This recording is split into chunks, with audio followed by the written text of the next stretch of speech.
এত সুন্দর পরিবেশ যা শহরে ছাড়া কোথাও পাওয়া যায় না।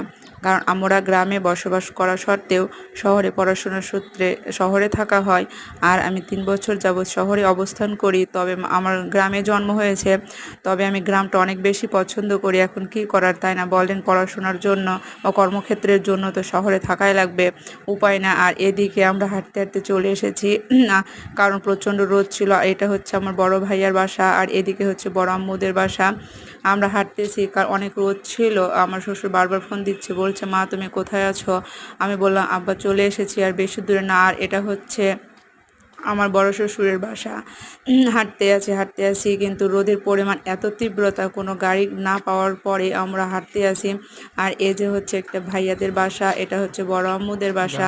আর সামনের বাসাটা হচ্ছে ডাক্তার আঙ্কেলের বাসা, কারণ ডাক্তার আঙ্কেল আরেকটা বাসা দিচ্ছে। আর এই দিকে হচ্ছে আমার শ্বশুর বাড়ি চলে এসেছি। তো যেতেই দেখি আমার শাশুড়ি হচ্ছে দাঁড়াই আছে, বলতেছে, তোমাদের এত দেরি হলো কেন?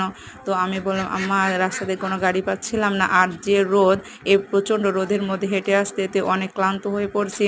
তারপরও কি করার, ভাই বলেন আসতে তো হবে। এটা হচ্ছে আমার বড় আব্বুর বাসা। আর এই যে দেখেন, অবশেষে আমার শ্বশুর বাড়ি চলে আসলাম।